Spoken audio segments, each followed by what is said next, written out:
తమిళనాడు అమలు చేస్తున్న CM breakfast పై రేవంత్ ప్రశంసలు. ఈ స్కీమ్ను వచ్చే ఏడాది నుంచి తెలంగాణలో ప్రారంభిస్తామన్న సీఎం. కామరాజ్ విద్యా విధానాన్ని దేశం అనుసరిస్తోందన్న ముఖ్యమంత్రి. తెలంగాణలో బీజేపీకి ఏ పార్టీతో కలవాల్సిన అవసరం లేదన్న కిషన్ రెడ్డి. కాంగ్రెస్ బీఆర్ఎస్ నేతలకు బీజేపీ ఫోబియా పట్టుకుందన్న కేంద్ర మంత్రి. మహబూబ్ నగర్ జిల్లా బతుకమ్మ వేడుకల నిర్వహణపై డీకే అరుణ అసంతృప్తి. స్టేజ్ పైన ఫ్లెక్సీలో తన ఫోటో కనిపించదని సైజులో పెట్టడంపై ఆగ్రహం. వేడుకల నుంచి మధ్యలోనే వెళ్లిపోయే ప్రయత్నం చేసిన డీకే అరుణ. అధికారులు పలువురు నాయకులు సర్ది చెప్పడంతో వేడుకలకు హాజరైన ఎంపీ. తెలంగాణ ప్రభుత్వం చేతికి Hyderabad metro rail. Hyderabad metro rail నిర్వహణ నుంచి తప్పుకున్న L&T. 13,000 కోట్ల అప్పును టేక్ ఓవర్ చేయనున్న సర్కార్. తెలంగాణ ప్రభుత్వం L&T మధ్య కుదిరిన ఒప్పందం.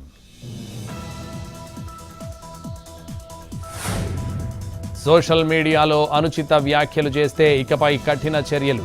సైబర్ నేరగాళ్లతో పాటు సోషల్ మీడియాలో అనుచిత వ్యాఖ్యలు చేసేవారిపైన ఫోకస్. సోషల్ మీడియాలో తప్పుడు ప్రకటనలు, తప్పుడు వ్యాఖ్యలు, ఆర్థిక నేరాలకు పాల్పడే వారిని గుర్తించి హిస్టరీ షీట్ ఓపెన్ చేయాలని పోలీస్ శాఖ నిర్ణయం. తిరుమలలో వైభవంగా శ్రీవారి సాలకట్ల బ్రహ్మోత్సవాలు. హంసవాహన సేవలో భక్తులకు దర్శనమిస్తున్న స్వామివారు.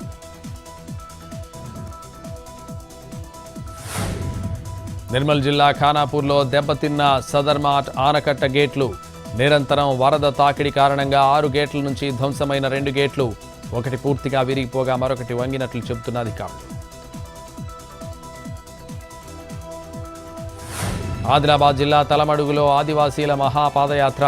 ఎస్టీ జాబితా నుంచి లంబాడాలను తొలగించాలని డిమాండ్.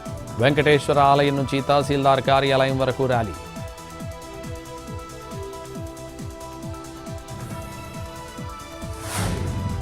పదేళ్లు కష్టపడి చదివితేనే విజయం సాధ్యమైందన్న గ్రూప్ 1 విజేత శ్రీకాంత్. తన విజయం అమ్మమ్మకే అంకితమన్న శ్రీకాంత్. గురువులు, స్వచ్ఛంద సంస్థల సహకారంతోనే సాధ్యమైందని కామెంట్.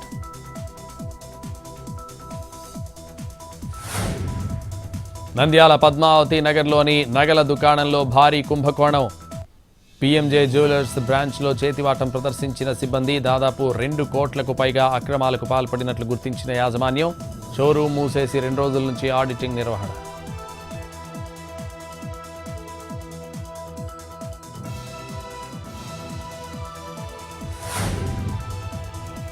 యాదగిరిగుట్టలో దారుణం. 3 బాలికలపై మరో 3 యువకులు అత్యాచారం. ఆల్వాల్ బాలికలను పరిచయం చేసుకున్న 3 యువకులు దైవ దర్శనం అంటూ యాదగిరిగుట్టకు తీసుకెళ్లిన యువకులు.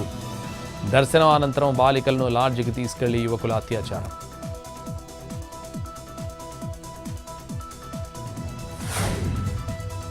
ఇంద్రకీలాద్రి చీనరాజగోపురం దగ్గర ఆర్డీఓ నిర్లక్ష్యం. దగ్గరుండి సొంత వాళ్లకు దర్శనాలు చేయిస్తూ అమ్మవారి సన్నిధిలో చట్టాపట్టాలు వేసుకుని తిరుగుతున్న ఆర్డీఓ మాధవి.